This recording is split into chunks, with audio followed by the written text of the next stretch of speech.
Good afternoon. I'm Joan Brzezinski, and on behalf of the China Center at the University of Minnesota, I would like to welcome you to the 16th annual Bob and Kim Griffin Building U.S. Bridges Lecture.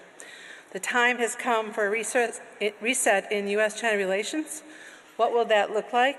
With China expert and University of Minnesota alumnus James McGregor. So with heartfelt thanks, I applaud Bob and Kim Griffin for their vision, generosity, and passion.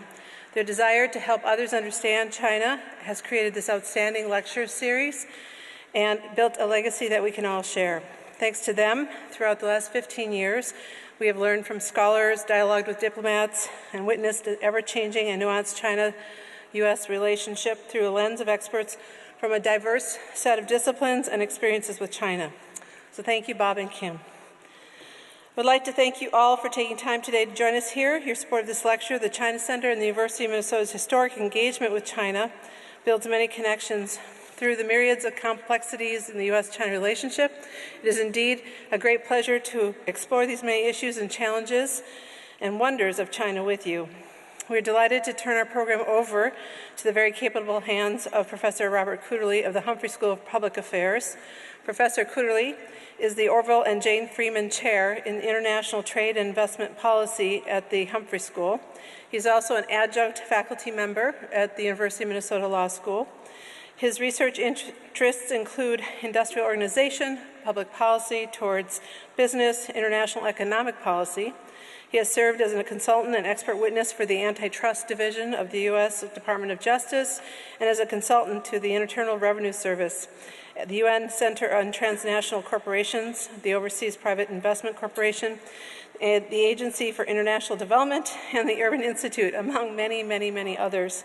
So, on that note, please join me in welcoming Professor Kuderle to introduce our speaker. Thanks very much, Joan, and good afternoon, everybody. It's an honor to be asked to introduce the speaker this afternoon. A new book came out a couple of weeks ago, perhaps you've seen it or heard about it, called Shattered, about the recent presidential campaign. And the authors, Jonathan Allen and Amy Parnes, relate an anecdote after Mrs. Clinton lost to Bernie Sanders in the New Hampshire primary. The way they tell it, she was in incomprehensible despair about the populist wave that seemed to be engulfing much of the country. And I think that the vast majority of American economists shared that despair and dismay, especially about foreign trade attitudes. And I'm betting that our speaker did as well. Because I'm an economist, you'll forgive me for focusing on economic issues. But it strikes me that populism and support for freer trade almost never are found together. And even as polling evidence throughout the year 2016 showed big majorities of the American people supporting an open trading system, the way intra-party politics worked in both political parties, candidates emerged that emphasized common sense, what they call common sense, over expertise. And they blamed trade and bad trade deals, you've heard about that, and particularly China for the stagnant incomes of the U.S. population. But the virtues of open trade don't rest on common sense. The first American Nobel Prize winner in economics, Paul Samuelson, who for decades was perhaps along with Milton Friedman on the right, was probably the best known American economist, was once challenged by a mathematician to come up with one social scientific proposition that was both true and non-trivial. This guy didn't have a very high opinion of social science. Samuelson couldn't come up with anything on the spot, but afterwards he realized that, of course, it was David Ricardo's doctrine of comparative advantage, developed in the early 19th century. It holds that two countries can both gain from trade regardless of their relative living standards. And here's something from Samuelson's memoir. That it is logically true need not be argued before a mathematician. That it is not trivial is attested by the thousands of important and intelligent men who have never been able to grasp the doctrine for themselves or even to believe it after it was explained to them. I've thought a lot about that the last few months. Populists of both the left and the right, whether they're Ross Perot, Pat Buchanan, Bernie Sanders, or Donald Trump, typically portray open trade as an elite imposition. And in a certain sense, it's true. In the first decades after the Second World War, free trade gained widespread elite support. Some combination of the disastrous tariff policies of the 1930s, the desire to bind the Western world together against the communists, an increasing number of congressional staffers who had a year of economics, probably from Paul Samuelson's textbook. And all of this fueled by the determination of business to gain new markets. All of this turned a questionable idea, open trade, into orthodoxy. And this orthodoxy was largely embraced in most developed countries, and they prospered. But a lot has happened since. In particular, the speed and magnitude of China's rise forced a reconsideration of something that economists gave embarrassingly short shrift to for a very long time, and that's economic adjustment costs. Import penetration from China sometimes lowered incomes throughout entire communities. This led to a bitterness about China that pervaded our politics all through the first decade of the 21st century, and I think still colors the attitude of many people toward China today. Now, in retrospect, China's incorporation into the World Trade Organization perhaps was not done with sufficient safeguards. People debate about that. And almost certainly, we didn't do enough in this country to help our own people, people who were harmed by the rapid rise of China. Nevertheless, our mistakes about adjustment should not blind us for a moment to the fact that China's rise provided us with a huge range of goods at costs and prices that the United States cannot ever match, while it helped raise hundreds of millions of people out of poverty. The rapid decimation of apparel, furniture, some other industries cast a very long shadow. And when trade is the central cause of pain in some areas, it's easy to blame trade excessively elsewhere. And that's just what many politicians have done. In fact, of the something less than 6 million manufacturing jobs lost between 2000 and 2010, only 13% of that number is assigned to trade. Most of the rest, the lion's share of the rest, is because of technological progress, which most people applaud. And at the same time, manufacturing output grew tremendously as the labor force in that sector went down. So the policy answer to China's rise was probably inadequate, but a rejection of the complementarity of the Chinese and American economies would have been both an economic and a geopolitical mistake. But there's more to the international trade story than that, and our speaker will be talking about the future and not about the past. But in thinking about this, it occurred to me that the same Paul Samuelson, who did so much to advocate trade according to comparative advantage, also pointed out that comparative advantage is not a sufficient ground to analyze the impact of international commerce. He stressed that trade and investment can also lead to a diffusion of a country's economic advantages to trading partners, and that possible damage from that source has to be set against comparative advantage from economic openness. Samuelson was talking about the kind of technological diffusion that we see in multinational corporate activity today, and that our speaker has written so brilliantly about for a long time. But that's only part of the problem with China.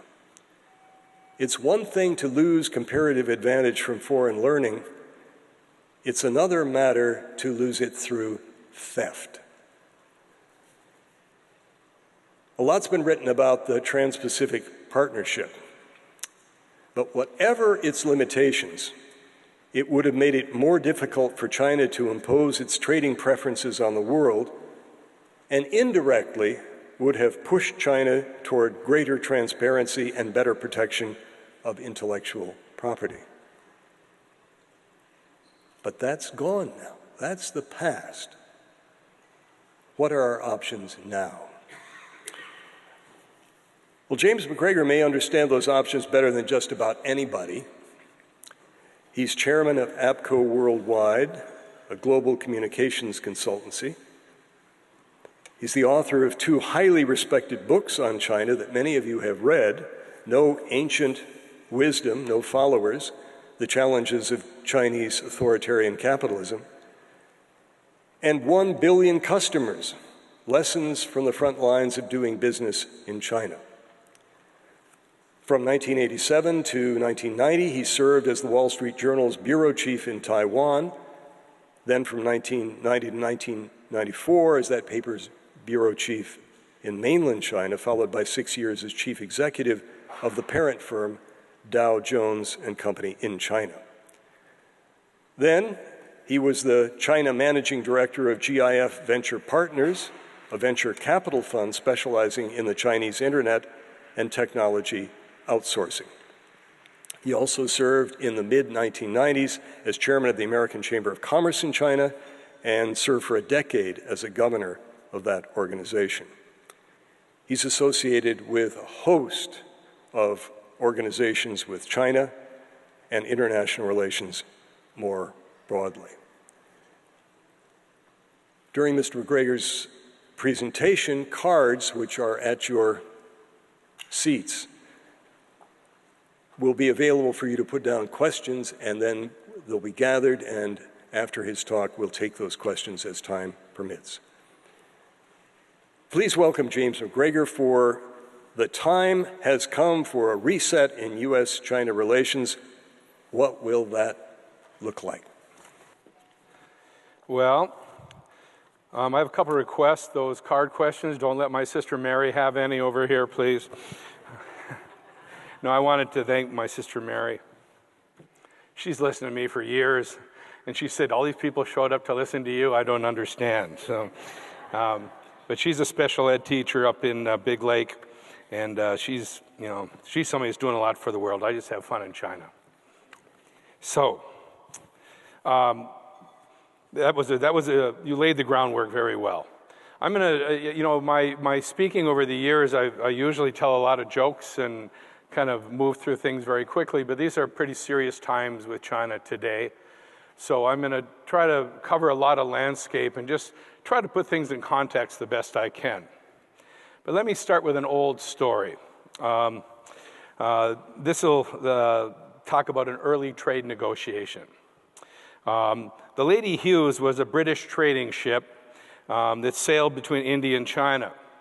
In 1784, the ship's captain ordered the gunners to fire a salute as they came into the port of Canton, now Guangzhou, just to say they were there. Some hapless sailor on that ship, usually they just put gunpowder in the cannons. Some hapless sailor left a cannonball in one of the cannons. It went on shore and killed 2 poor, unfortunate Chinese people. So you can imagine Chinese authorities were outraged. They wanted swift justice. So the Chinese authorities arrested the business manager of the ship and threatened to execute him. And they threatened to cancel all trade with the West. So the traders in Guangzhou armed themselves and surrounded their warehouses and were ready for a battle. Well, Captain Hughes knew he needed to do something, so he turned the gunner over to the authorities. He was executed, but the British never forgot this. 50 years later, the British China Coast newspaper ran an editorial bemoaning this injustice, saying, "Has not the immolation of this day remained unavenged? There is still the smell of blood." I tell this story because memories last a long time among nations, both the United States and China. So we have to be very careful on how we move ahead, especially in sensitive times when there is a power shift happening in the world. We've just gone through a presidential election where there was a lot of smoke and noise regarding China. China was portrayed as a thief who's stealing millions of American jobs, an aggressive military power, a future enemy. But on the Chinese side, under Xi Jinping in recent years, also America's portrayed as a hegemonist that wants to get its rightful place, and it wants to really back off from contact with the West. Very anti-Western mood in China before we currently even went through this administration. So this is time for people that care about both countries to kind of step up and do their best to have communications and not have things go off the rails. One of the key problems is we have 2 very different political systems, and the political DNA is very different. In both countries, the leadership is facing uncertain times, tough economic changes, and it's easy to blame it on the other country. Things have settled down on the U.S. side, at least temporarily. President Trump met President Xi at Mar-a-Lago. They've had a few phone calls. A bunch of CEOs have been going through the Oval Office and kind of schooling Trump that if you try to treat China the way you've been treating Mexico, you're going to have a bad day. I want to go through some of the ideas that I have on how we can work things out a little bit better, but let me lighten up for a bit. Why have I been in China for 30 years? It's not the witness protection program, as some of my friends think. I'm there because of the Chinese people. The Chinese people are hardworking, honorable. Nobody's ever handed them anything. I hire people over the years, in the 80s, late 80s, early 90s. The thing that rings in my head is, I'll do my best.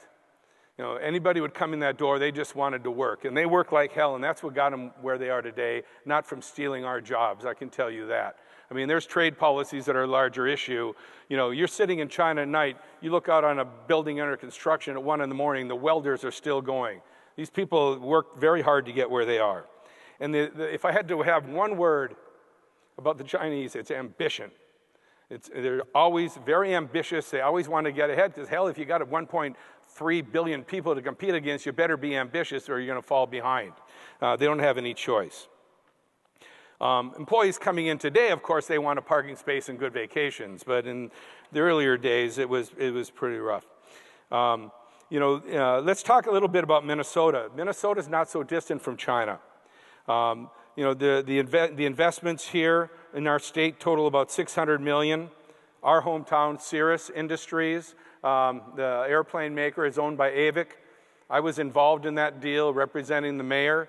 and the city council on making sure that the jobs and headquarters stayed there, and we got AVIC to sign an agreement to do that. They put in $100 million. They're building the jet. It's a very core part of the Duluth economy. Duluth would really be hurting without it. You know, if you look at just the history of Minnesota and China, the first Minnesota missionaries were in China in 1850. The first migrants to Minnesota were 1870. James Hill, whose house down on Summit was behind the Transatlantic Railroad. Did you know the Transatlantic Railroad, the argument to build that was to do trade with China? The same thing with the Panama Canal. I just learned that recently. Our farmers here have almost $1 billion in farm exports to China. So whatever happens on the global stage matters a lot to this state. So let me get back to China now. I want to give you a glimpse of then and now. I was recently in a city of Wenzhou where I had not been since 1992. And so let me talk about what it looked like then and what it looked like now, and it kind of gives you a microcosm. It's on, the city of Wenzhou is on the coast, about 250 miles south of Shanghai. It's really known as the heart of Chinese entrepreneurialism. If you hear a busload of Wenzhou people are going to a city, you better buy your real estate fast because they go in there and just pump it up. When I got there in '92, the airport had only been open for 2 years. And that was a savior because during the days when Mao was cutting out all business and capitalism, Wenzhou's got mountains on one side, the ocean on the other, and it was hard to get to. So all the Stalinist planners had a hard time getting there. So the Wenzhou people kind of kept a lot of their natural Chinese rhythms of doing business. So when I got there, you could just see raw business. You walk down these winding streets, every living room seconded as a factory. People are in there sewing toys, shoes, doing plastic flowers, whatever, working till midnight. Or they're doing restaurants, whatever they do to get by. At night, trucks were not allowed on the streets during the day. At night, filled up with trucks, people filling up wooden buggies and pulling them down to the coast where they would be put on boats to go up towards Shanghai and other parts of China because it was so isolated. That's how you get there. Even the taxi cabs in those days, they didn't have a bus system. The taxis were these 3,000 Polish Fiats. And I remember getting in one and talking to the driver. Everybody was always out to cut a deal. And the driver said to me, you don't know where I can buy some modern lamps from Hong Kong, do you? My brother has a factory and we need some new models to copy. You got to admire these guys. I went to see a guy named Ya Jiaxing who was a banker. There was 41 illegal banks in Wenzhou because they couldn't get state bank loans, so they just said, hell with it, we're going to do our own banks. He was on the floor looking over blueprints because after Tiananmen, everybody had to kind of lay low. But Deng Xiaoping had just done his Nanshun, his trip to the south. And he pulled these blueprints out of a drawer, put them on the floor, and knelt down and started showing me the bank building he was going to build. I also went to a meter factory where a guy had taken over this old state factory that did industrial meters, got equivalent of $8,000 from his farmhouse and his brother and his cousin's farmhouse, and he was doing meters, and he was so happy. They just had $2 million in sales that year, and you go in the factory, and the workers were clipping the wires on these electronic meters with toenail clippers. And then I talked to the party chief, and I said, what's your top priority? He said, my most important work now is to make the economy grow. And I've had friends who've run big state industries or private industries in many cities. The party secretary comes to you and says, what kind of training do you need? What kind of infrastructure do you need? How do we help you? I mean, the system of China, it's got a lot of problems. I believe in a lot of rights they don't have. But that system is all about moving people ahead because if you pick yourself, you better perform. And they do pick themselves. So I went back to Wenzhou with the Shanghai AmCham, American Chamber of Commerce, just a couple weeks ago. Let me tell you a little bit about Shanghai. It's in Zhejiang province, is one of the more private enterprise provinces of China. And we visited several cities. Zhejiang province has a GDP now equal to Switzerland. Private companies are responsible for 60% of taxes, 70% of GDP, 80% of output, and 90% of jobs.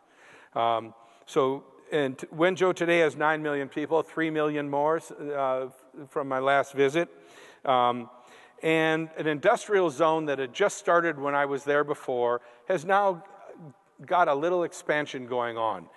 This industrial zone is now 100 square miles, which is double the size of Minneapolis. And they are putting billions into this, because what China has decided is, they made shoes, they made toys, they made all the low-end goods, and now Chinese wages are higher, and they are looking to industries of the future.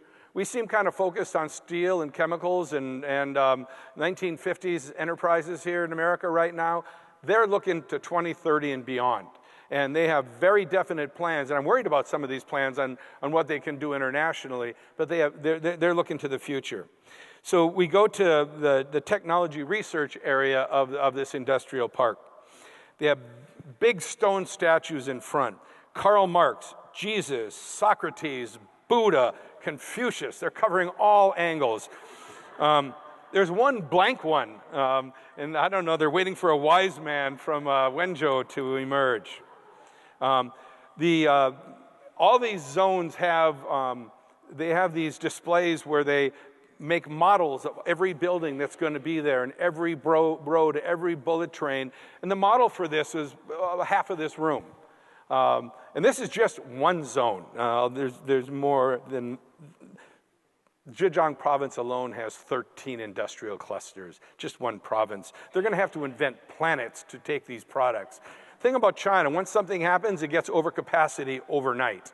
One guy starts a refrigerator factory, it works, then there's 40 refrigerator factories in 2 years. They're now doing this on future technology, future products. We have to be very aware and awake on this. So they're doing expressways, universities, research institutes, apartment buildings, logistics centers, every kind of manufacturing design, silicon chips, cloud computing, artificial intelligence, robotics, high-end manufacturing, pharmaceuticals. Do I need to go on? Down the road, there's a factory that's building missile-carrying drones. They are selling for $9 million each in the Middle East, so they're cheaper than ours.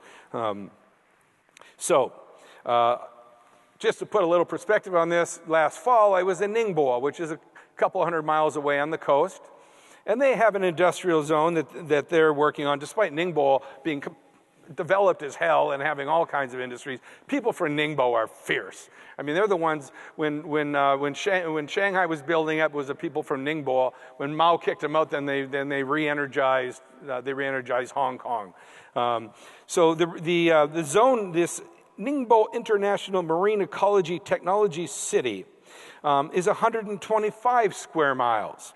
It's got everything they're building, from a yacht club to a helicopter manufacturing to a financial center for venture capital. There is a Geely auto plant just down the street, which bought Volvo. And then they're building a huge car. They call it a car importing dock. I do not think it is for car importing. I think we're going to be seeing Geelys coming over here pretty soon. And this is all done with hundreds of billions of dollars in government money. And this is the way China does things. I never doubt them. I remember in 1990, I interviewed Shaolin, the vice mayor of Shanghai, and he had between us on the table a model of Pudong. This was right after Tiananmen. And, it looked like the Jetsons cartoon show, all these, futuristic buildings. And I thought, no way that is ever going to happen. 7 years later, I was renting an office in one of those high-rises. So I've come to the point that I don't doubt China on these kind of things. But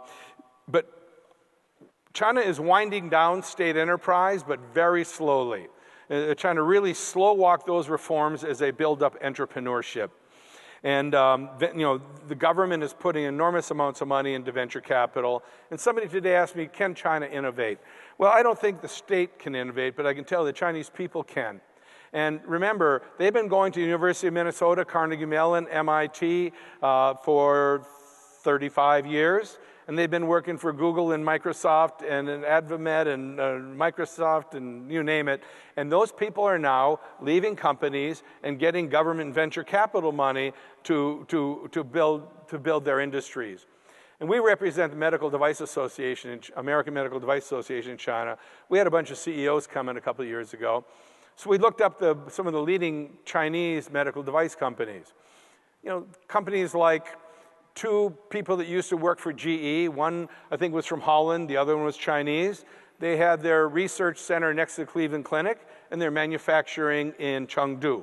And they were doing MRI scanners. Do not doubt the ability of China to innovate now, because we're into a whole new phase. So China is very focused on their entrepreneurs. It's going to be messy. It's going to waste a lot of money. But when the dust clears, there'll be something there. As a friend of mine used to say, look, mate, he's Australian, if a couple hundred Chinese get it right, it's going to be pretty good, right? And you know, when you get that many people going in the same direction and taking risk, and it happens. Last year in China, 15,000 new businesses were registered per day. That's more than a year in Japan or Finland, 15,000 per day. China is spending $150 billion per month on infrastructure. They don't do anything small. So let's go back into politics a little bit. Xi Jinping. Xi Jinping, to understand him, he is a crown prince of the party. He grew up in the leadership compounds of the people that founded the party with Mao. Xi Zhongxun, his father, had many ups and downs. He was in and out of power. He was jailed. But Xi grew up in the party, and this guy is a true believer. He's out to save the party. So when he between the ages of 16 and 54, he only spent 7 years in Beijing. And that was 4 years in university and 3 years as a secretary in the military commission as he was getting started. He spent his time in the provinces. So I think when he came into office, he was pretty focused on the workers and the peasants who fell behind during the fast years of reform. And he came into a huge mess. Corruption was off the charts. Corruption in China in the earlier days was kind of don't ask, don't tell. If you're moving the economy ahead and you're creating economic opportunity and you're taking some for yourself, okay. But then as who and when came into office, they were both very weak. You had the global financial crisis. You had all this state money going out. It just became a festival of corruption. So Xi came in and he had a huge mess, and he had to try to bring some integrity and accountability back to the party. He also had an economy that had to change because exports and fixed asset investment had run its day. He has to go on entrepreneurship and on a consumer economy. And consumer economy has to be built on the confidence of the consumer, because you can't make them pull money out of their pocket and spend it. But he's also taken a very strong kind of anti-Western viewpoint, even though he sent his daughter to Harvard. What he really, truly believes, we don't know. We have the Party Congress coming up this year, at the end of the year, where he'll get another 5-year term, and we'll see what comes out of him then. I really do not know. I can't make predictions. I believe there will be economic reform because he has to. The economy is a pile of distortions that need to be cleaned up. If he doesn't do economic reforms, then I think there will be problems. He sees himself as a third transformative leader behind Mao and Deng, so he grabbed the tools of Mao to kind of create a sense of crisis. He preaches that China's great rejuvenation is being impeded by Western hostile forces who want to keep China poor. He really does see Western values as a problem for China. This goes back into a lot of history. But the contrasts in China are just so. I spent a lot of time in Beijing, and when you're in Beijing, you wonder, are we going back to Stalin or Lenin with all the policies and the tightness and they're now going through the universities that talk about taking out Western textbooks if they're not about technology or finance or science. There really is they're cracking down on all the NGOs. And then you think, Jesus, where's this all going? And then you go out to the provinces, and you're in a different world. So I'm in Wenzhou drinking wine and telling jokes with these party officials. And they're all in their 30s and they're smart as hell and well educated and they're relaxed and they're talking about foreign investment. And I thought, oh God, thank God, China's still China. And then I'm looking on my phone, I'm getting messages from friends in Beijing that the Beijing government has just announced that you can make a lot of money by turning in foreign spies. And you can make up to $75,000 if you identify a foreign spy, which is really scary stuff. I mean, it'd be nice for some Chinese mothers who, they bring some foreign guy home, you can make money and get rid of the guy at the same time. But there's a lot of paranoia going on. But the overarching message for Xi and his administration is the China dream. Trump's going to learn. They were in the great game way before he was. Making China great again has been going on for about 40 years, and they're pretty focused on it. And they're focused on the industries of the future. They aim to dominate advanced manufacturing, all its components, as I was saying earlier, semiconductors, robotics, aerospace, biopharma, advanced medical devices, and it really is based on this kind of zero-sum mercantilism of we have to get it, and there's no sharing. And China's kind of had that attitude all along, but the Chinese economy is so large, and the Chinese people are just so focused, and there's so much money at stake that there really could be a lot of global blowback and a lot of damage.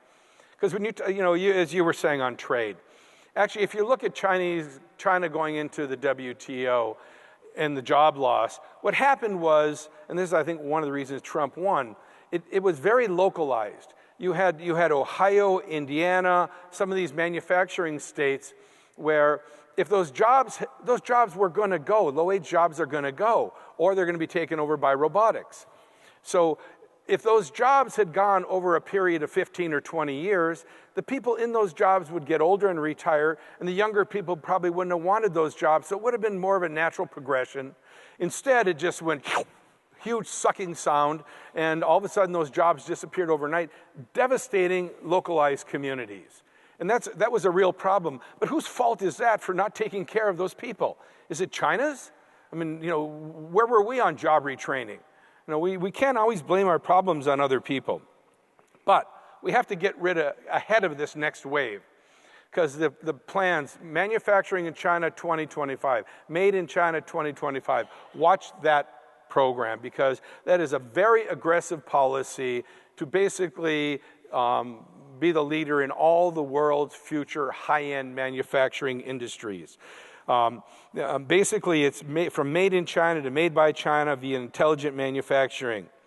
The government's requirements or goals or aspirations written as part of this plan is to produce 40% of core components and materials in China's manufacturing chain by 2020, 70% by 2025. And as part of this, China's on an acquisition spree. There's $160 billion aimed at the silicon chip industry. We represent the Semiconductor Industry Association. China consumes 50% of the world's chips. They import 80 to 90% of those chips. You can understand why China wants to do this. It's not, I have no fault with that. The problem is the distrust between the nations, and also China just wants to go out and buy these chip companies. And we might wake up one day and all of a sudden our innovation advantages have been leaving us. So actually Obama at the end of his term, they focused on chip acquisitions, and there's pushback going on. And that's not all. Let's talk about what else China's doing. They're so damn ambitious. It's amazing. You ever heard of the Belt and Road Initiative? It's a really stupid name in English. Louis Dai sounds a lot better in Chinese. Basically, Xi Jinping looks at the Pacific Ocean, and that's where they feel very hemmed in by America. You got Japan, you have Taiwan, and you have America's Blue Navy that has, basically control of the seas. So China's goal has been to push the U.S. back to the third island chain, and they're not all that successful. But then they woke up one day and said, what the hell, let's go the other way. So the old Silk Road that goes through Central Asia into Europe and Africa, and also down through the South China Sea, around into the Indian Ocean, up into Africa, Europe, Middle East. That's what China is doing. And again, it's another one of these programs where there is buckets of money going out. State-owned enterprise is some of the projects are a nice way for individuals to make money. Other places, these countries are handing China bad projects if they want to spend money. But again, when the dust clears, there's going to be a lot there. It's also about military. Make no mistake, China is why not as a great power. China will be around the world as a global military power, just like we are. The good news about that is we share the same interests.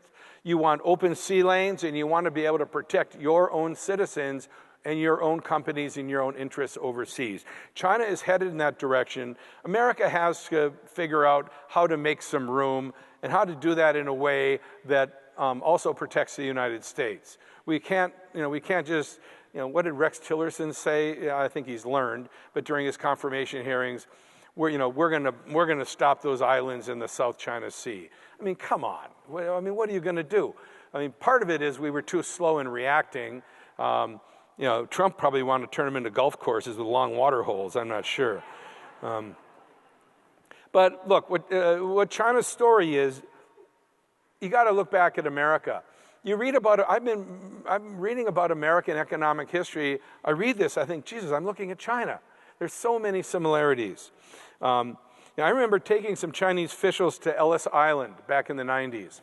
And looking up on the wall of Ellis Island are these huge portraits of the immigrants coming into America, very blank-eyed and tired, sitting on their bundles of clothing.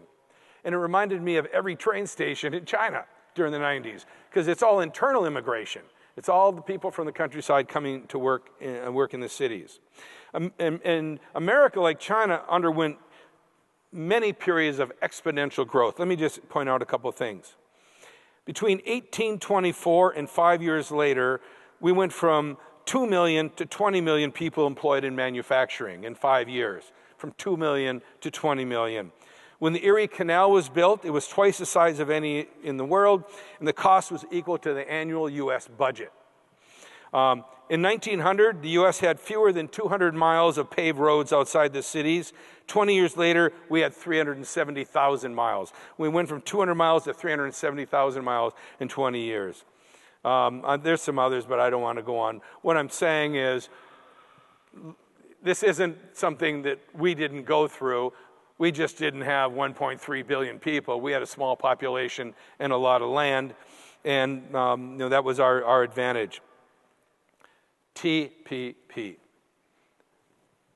This is the stupidest thing America's done among a lot of stupid things over the years. You can do that in a democracy. Us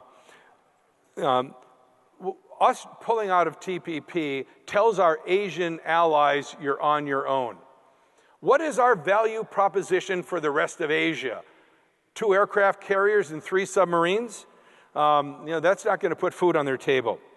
Let's talk about TPP. Hillary backed it until Bernie hit her from the left, and then she abandoned it, which she should not be forgiven for. Maybe she needed to get through the primaries, but her backing off on that, then it just became poison to everybody. And Trump went against it because, people clapped when he said it. He doesn't know what it is. But we've left our Asian allies twisting in the wind on this one. So let's talk about this. TPP covers an area of 40% of global GDP. The 12 countries involved: Australia, Brunei, Canada, Chile, Japan, Malaysia, Mexico, New Zealand, Peru, Singapore, the U.S., and Vietnam. China was not in it. And this was actually a smart move, because if we'd had China in the negotiations, it would have killed it. And if you don't invite somebody to your wedding, they really want to go. If you invite them, they go, I don't want to go for that. And so by not being invited, China's going, what is this? It's important. What do I do? And actually, the reformers in China were hoping we'd do TPP because it would force reform in China. the third plenum in 3-4 years ago laid out all these economic reforms in China that have not happened.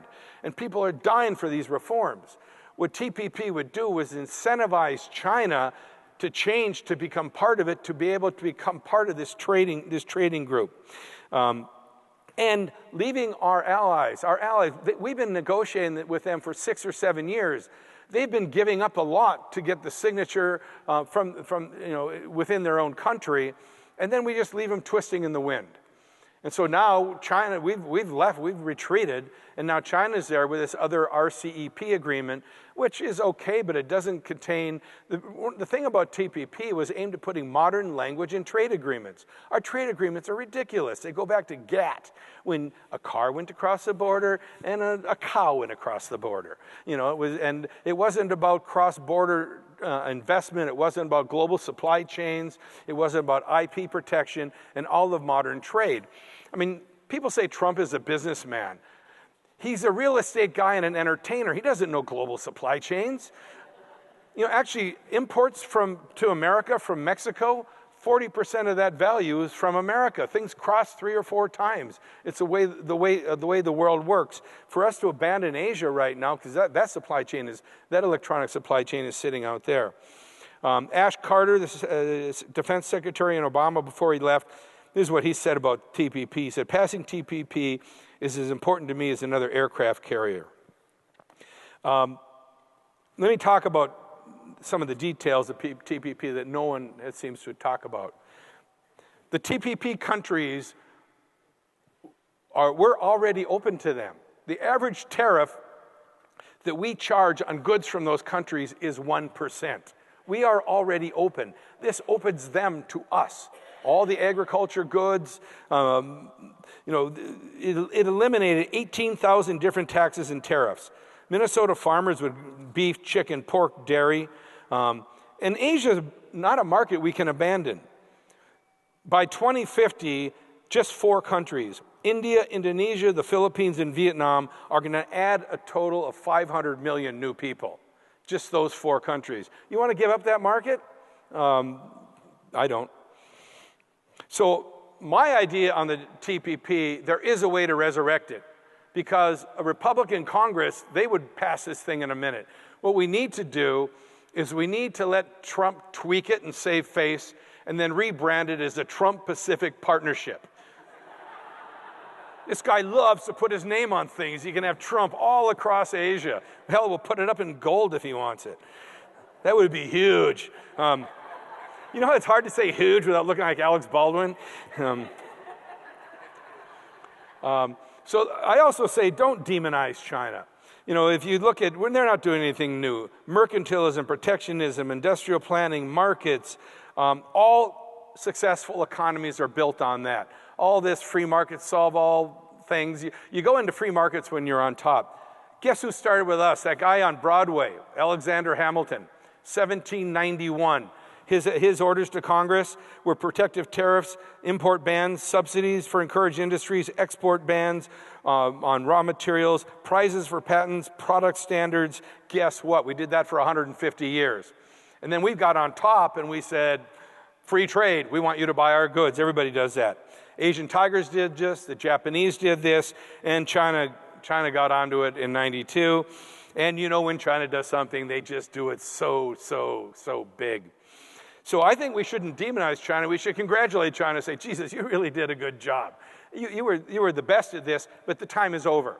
Okay, now they want a great power relationship, a win-win cooperation. Okay, now it's about reciprocity. China has grown up, and now you got to play by the rules that we're playing by, because it almost becomes like economic warfare. The Chinese government is a lot like the war production board we had during World War II. After Pearl Harbor, the industrialists came to Washington with the government. They formed the war production board run by a Sears executive. And it was all about everything in the country being united to fight the war, to build airplanes, to do uniforms, to do food, to do logistics. And we became the largest centrally planned economy on earth. By the end of the war, we were producing 50% of GDP global GDP, and that manufacturing powerhouse is what turned into our export machine in the 50s and 60s and all the prosperity. China's system is not aimed at war, it's aimed at making China somebody again. You know, it's all about the rejuvenation of China. But the players include hackers from the PLA, industrial planners, commerce regulators, enterprise bosses, private companies, state banks, scientific institutes. This is authoritarian capitalism. The world has never faced anything like this before. So we got to really think about, China has the form of reflecting the West, but not the substance. So every company has to deal with, I know companies that will not go to the U.S. Trade Rep's office in Washington out of fear a Chinese diplomat may see them, because then they'll face retribution. Because China has two sides of it. There's the kind of General Electric side, which is very well-trained people, KPIs, they're moved to jobs of ever-increasing responsibility, really capable, it's a real capable, well-oiled corporate machine. But on the other side, there's this whole secret society side of China that if you make somebody mad, you're going to have dawn raids, you're going to have tax auditors, you're going to have antitrust suits, so that makes companies behave. So we have to get rid of that. You got to take care of the below the belt stuff as well as above the belt stuff, and that's why we're pushing for reciprocity. Myself and about 25 others from the American Chamber of Commerce in Beijing are headed to Washington next week for a week of meetings with Congress and the administration. We did this in February, and we're pushing as strong as we can for reciprocity. But we need engagement with China. It's the world's second largest market. American participation is essential. Third largest market for our export goods, second largest for our agriculture goods. You put tariffs on China, all those farmers that voted for Trump, good luck. I mean, American farmers are very, very dependent on the China market right now. You know, trade with China, about 2.5 million jobs in the U.S. China's invested $100 billion in the U.S. We've invested about $230 billion in China. Our economies are intertwined. You know, if you look at the high-end manufacturing, 50% of exports out of China come from foreign invested companies. On technology, it's 70%. So if you put up high barriers, wait and see what happens to our stock market and our companies. And I think this is one of the reasons this administration is backed down, because these CEOs have been going through the Oval Office and schooling him a bit. You know, we've got a very deep and complicated relationship, and it goes back and forth in many ways. But Chinese people have a very positive view of America. I mean, you know, they're coming here. We got 350,000 students here. I can tell you though, I have Chinese friends in America studying in universities who did not go home for Chinese New Year's because they were afraid they wouldn't be able to get back in the country. All this rhetoric, this anti-immigration rhetoric we have going is taking its toll. You're going to see Chinese university student applications drop in our universities, which is so ridiculous. And so how do we do this? I think the best way to do it is we fix ourselves. I mean, we're doing a lot of this to ourselves. We got to quit blaming other countries. You know, both Trump and Clinton emphasized refocusing on manufacturing jobs. And I agree with that, because you can't let all your manufacturing go, because innovation has to be close to where manufacturing is. You can't innovate and have everything in another place. And so we cannot give up chips, we cannot give up robotics, we cannot give up new materials and all the things where America is a leader. You know, if you look at, I did a lot of research on over the years, and most recently on this. If you look at, you know, the jobs that are going to come back, you know, we have 500,000 manufacturing jobs that come back in 2010, partly because of wage rises overseas, but also robotics and 3D printing and modern manufacturing methods are changing things. Half the new jobs in the next decade, between 2012 and 2022, half of the next new jobs in the U.S. do not require a four-year education.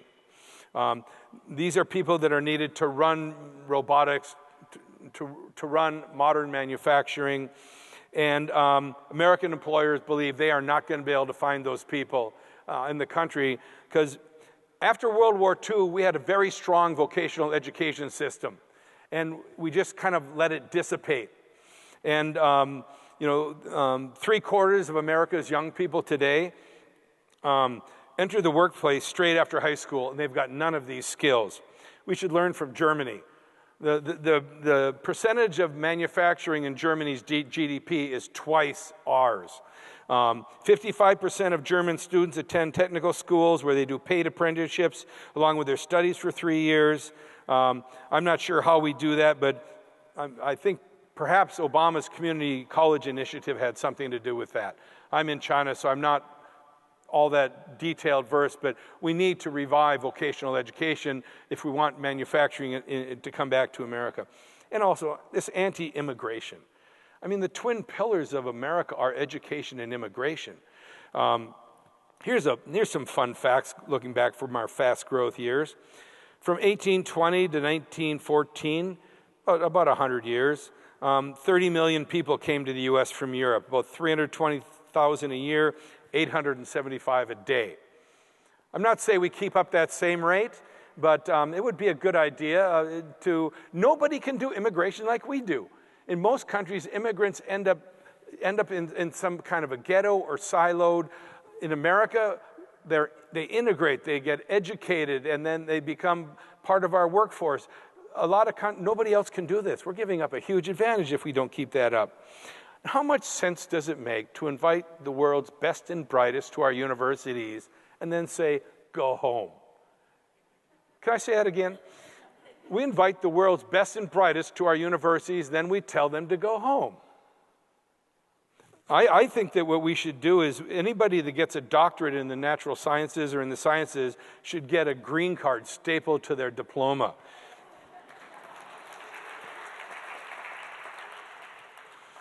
If you look at, let me just talk a little bit about immigrants and innovation in startups. The National Foundation for American Policy examined 87 venture-funded startups.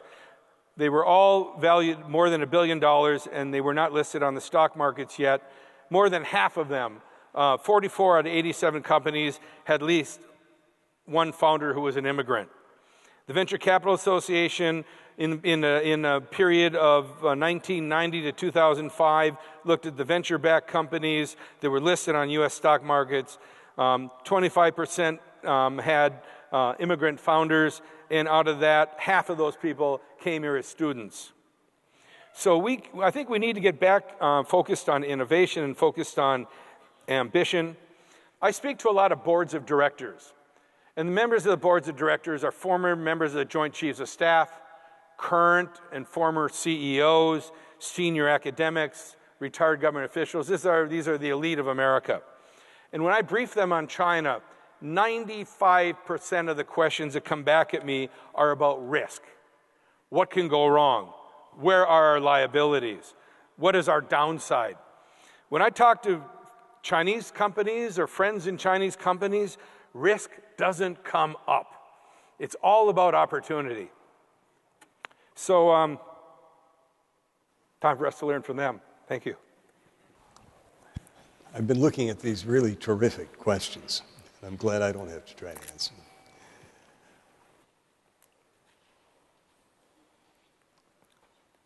What is your opinion of the claims by President Trump that North Korea needs to be handled and is just a ploy for control or to put pressure on China? Well, you probably haven't been able to detect I'm not a fan. Actually, North Korea is really complicated, which he learned. Jesus.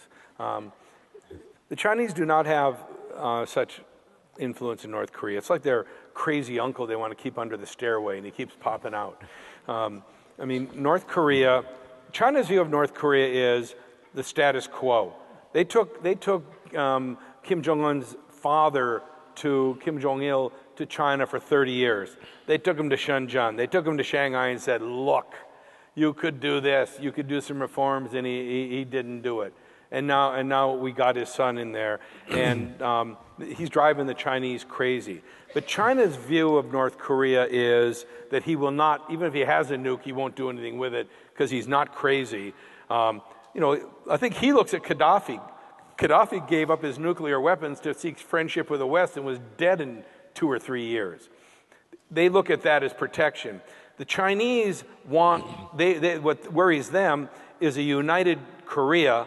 Then they've got America on their border.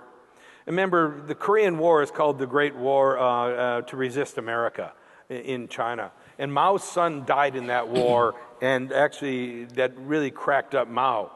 And so the history of that is they just want that there is a buffer and they don't want it to mess up. For us to push that in an aggressive way is not smart. There is no quick solution to that because a preemptive strike destroys Seoul. Seoul is only a few miles from the border, and the artillery and missiles, the conventional weapons around Seoul, they can knock out a quarter of Seoul in about 2 hours. And then everybody fleeing Seoul, how many more are going to die? And then what happens from there? So it is not a place to say, I'm putting an armada there and send them to Australia and say, whoops, they turned the wrong way. It's not a place to pretend you're doing preemptive strikes. We have to work with China on another solution, but we also have to push China to be more aggressive. China's taken a very passive role, and we have got him there, but don't rattle this guy. I mean, it's really, I worry about where that's going, because if you take an aggressive role, it could lead to a world war, really. You got Japan, you got all of Asia in there. Please, please, please, don't turn that one on. You're pretty confident that none of your remarks are going to make it back to the White House. I don't care. He's going to hear the same thing, though not him, but they're going to hear the same thing from us, well, me at least. The others are more civilized. Here's a fascinating question. How much of the Chinese government's approach to governing do you think is attributable to the top leaders being engineers by training, building and innovating, by contrast with the lawyer-heavy U.S. government, arguing? Oh, well, that's interesting. Yeah, there's probably a lot to do with that. We actually, to turn this around a little bit, more and more of the Chinese leaders a lot of them were engineers to begin with, and now the next generation is, there are some lawyers, there's economists, and people with wider education. But, our rule of law and our open system are a weakness against China. And I imagine it sounds a little bit weird. Mm-hmm. But we have this arrogance that our openness will beat everybody. But if you have a system that is focused on how to use your openness, because China decided, well, if we can't steal technology or beat it out of somebody, wait, we can buy it. And so they're now out buying all the technology they can. And then there's going to be pushback, but then China will figure out another way. What they'll do is they'll work with all these Philistine investment banks, and they'll go and they'll say, okay, we're only buying 20% of this company, and Goldman Sachs is buying the other 30%. It's going to pass CFIUS, the security review, and then 3 years from then, Goldman will sell them the rest of it and make money. I mean, that's why we're asking for reciprocity. Because if you're going to because as soon as China buys a foreign company and it goes into China, it's a Chinese company and subject to none of the restrictions that the foreign companies in China are. So Syngenta, China just bought Syngenta for $45 billion. That comes into China. What happens to Monsanto's seed catalog, where they've been blocked? And what happens to Cargill, which has processing plants where they have only 49%, because their competition now is a Chinese company. Onbong Insurance, the insurance companies are regulated into about a 5% corner of the Chinese market after training the entire Chinese industry. So insurance companies that are loaded with money from a protected market are going out and buying global insurance companies. The imbalance is not, where do we end up 20 years later? So I'm really, and the AmCham, we're really pushing for reciprocity. If you're going to buy it here, okay, then open it there, and bring some balance to this, and China's not helping itself, because what will happen is China's going to get down the road 5 years and do a lot of it, and then we're going to end up in an economic war, because people are going to wake up to what has already happened. Do you have legislators, I'm just chipping in my own because I'm interested in this particular issue of investment. CFIUS doesn't do much. The controls we have now on foreign direct investment are not very strong, except related to national security. So how would this be introduced, and who would introduce it, and how would it work, this reciprocity? Well, the Committee on Foreign Investment in the United States is 7 or 8 agencies led by Treasury. And if a company is being bought here and it has national security implications, but we only look at military security, we do not look at economic security. China looks at economic security on any kind of an M&A of a Chinese company by a foreign company. So there's a movement on the Hill right now to add economic security to CFIUS. That would be a mistake, in my view, because CFIUS is an opaque process. It's not public, it's not transparent, so all of a sudden all this stuff is going to be happening behind the scenes. I think there's probably better ways to do it than do it through CFIUS. And again, reciprocity and changing the conversation. One thing CFIUS should change is in greenfield investments. Now it only covers M&A. Mm-hmm. Here's a completely different kind of question, but I think an extremely interesting one. What is your suggestion for the young generation who wants to work in a China-U.S. environment? Get on an airplane. I've seen so many young people come to China. Their brains work, and they can learn the language quite well, very fast. And they don't need a lot of money. They're used to living on not a lot of money. And they do well they can do well very quickly. In the old days, a lot of my friends are in like their 40s now, went there right after school, and during the boom years when foreigners could still be large businesses, they're back here and they're rich. Those days are over. But what you can do is Kissinger is very old. A lot of the people that have been able to do the back and forth relationship and keep the dialogue going are older, on their way out. And so we need these young people to kind of tie the countries together. My office in Beijing and Shanghai, they're all young, and it's young foreigners who come and speak Chinese, and it's young Chinese who have gone to America. Some have, some haven't, but they're all very bicultural, and they're all, I think I'm 30 till I walk by a mirror. I love working with these guys. Just get on a plane. I'm not going to hire you unless you're there. I get these resumes all the time. I'd say, I'd like to come to China and work for you. And it's like, well, then you should have come to China.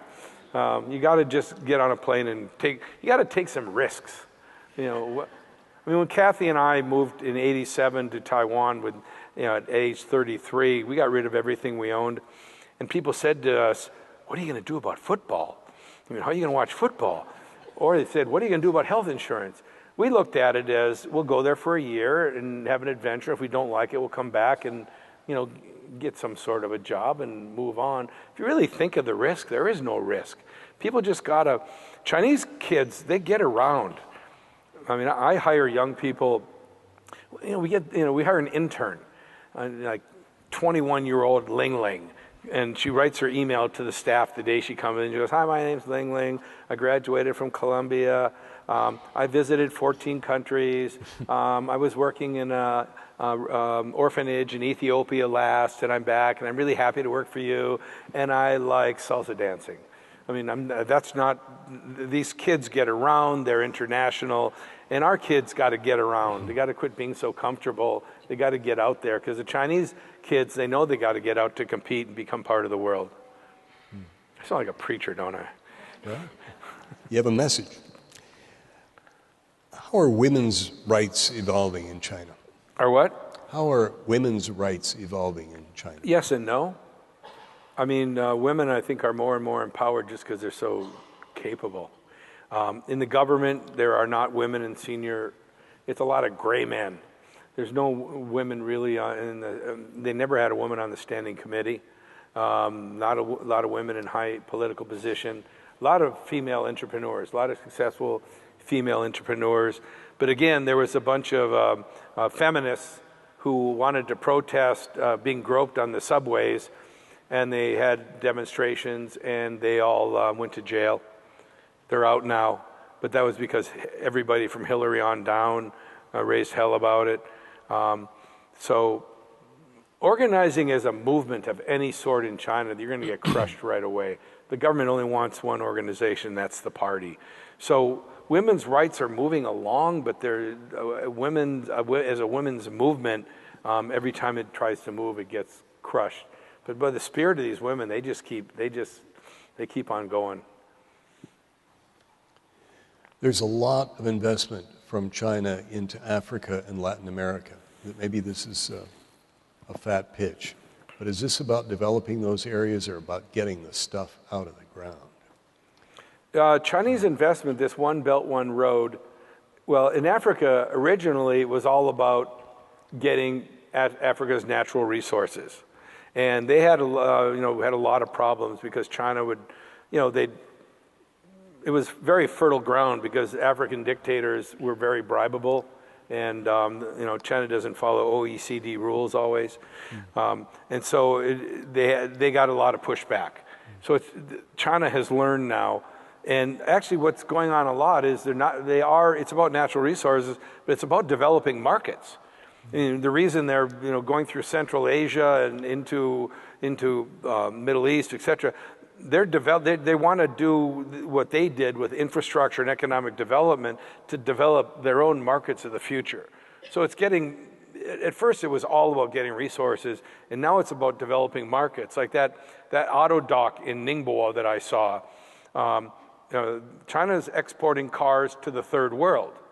I was in Cuba in January, and Yutong buses everywhere. All these brand new Chinese buses. They're exporting, and in doing that, you build the repair chain, the spare parts chain, so that then you can go into the developed world.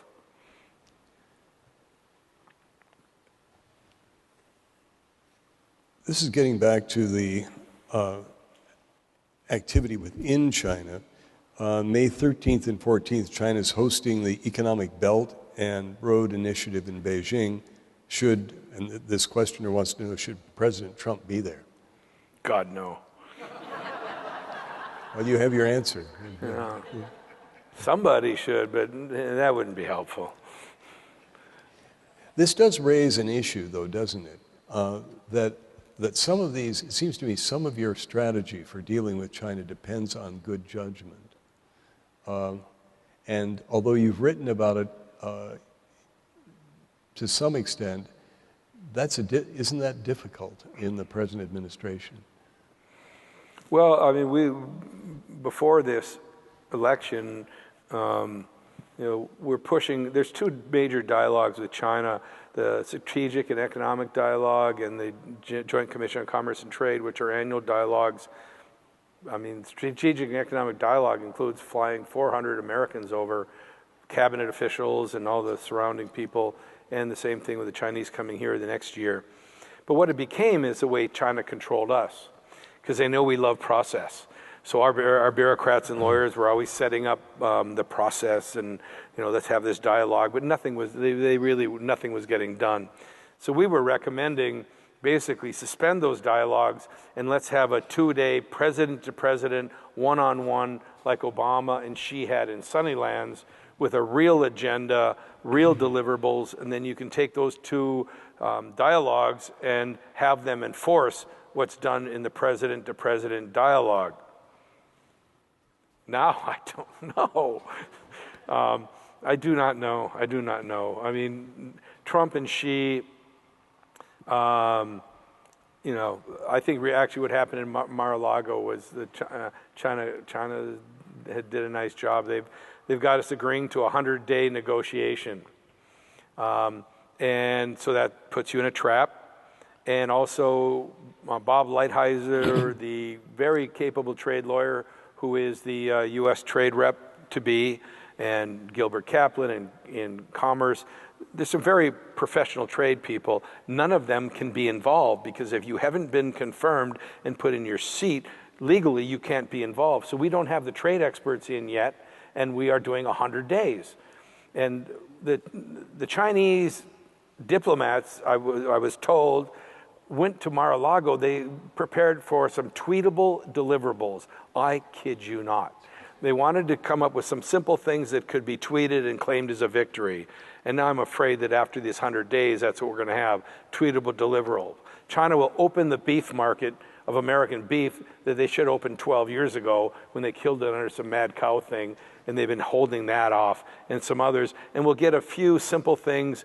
Trump will tweet and Twitter and have a great old time. And meanwhile, all of these very dangerous policies for our economic future are just going to flow right along. I'm worried about that. Both in your writing and today, you're suggesting that the Trump administration would serve the country best if it had real experts in the international economic area in positions of real responsibility, such as some people believe has been accomplished in the national security realm.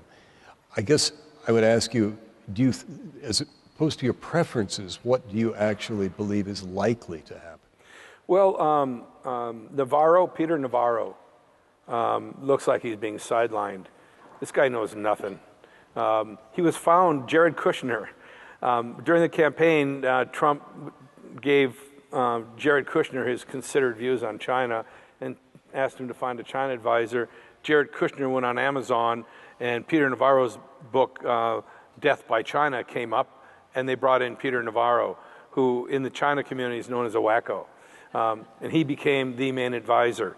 And he's being sidelined now. I think he just knew so little. He was named the head of the new National Trade Council in the White House. He's now being sidelined, and Lighthizer and some of these others will be coming in. Wilbur Ross is a very capable guy at Commerce. The problem is, just because you're a billionaire doesn't mean you know how to do policy. So yeah, I'm worried, but we're going to have to get some experts in, because I can tell you, China's got the expertise. I've been in a lot of different meetings where, the guy on the other side, on the Chinese side, is somebody who's been negotiating that subject for 20 years. And then we come in with a deputy assistant secretary who sold insurance in Mississippi and contributed to a campaign, and he's a political appointee. Now, I don't want to denigrate the U.S. government. We got some very capable people, but often through our political process and our appointees, we end up with people that we're dealing against, China does its homework and study, and it's got real experts, and we've got to step up. I don't blame China. I don't blame them at all. They're the ones that are being very, very focused on what China needs and professional. We just need to get out of our own comfort zone and deal with our own self. Well, on that slightly less than completely upbeat note, I'm afraid we will have to wrap it up because we're out of time. Thank you once again very much, and I'm sorry we didn't get to all the questions. So thank you.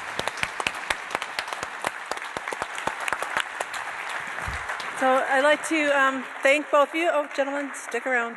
I'd like to thank both of you for the question and answer, and particularly thank Mr. McGregor for his just wonderful, informative speech today.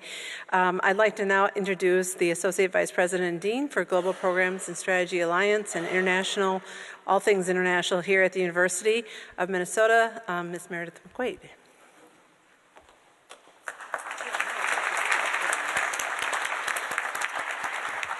Good evening. I have very few remarks because it's really tough to follow up with James McGregor. But I may be all things international, but today we're all things China, as we always are with the Bob and Kim Griffin Building U.S. China lecture.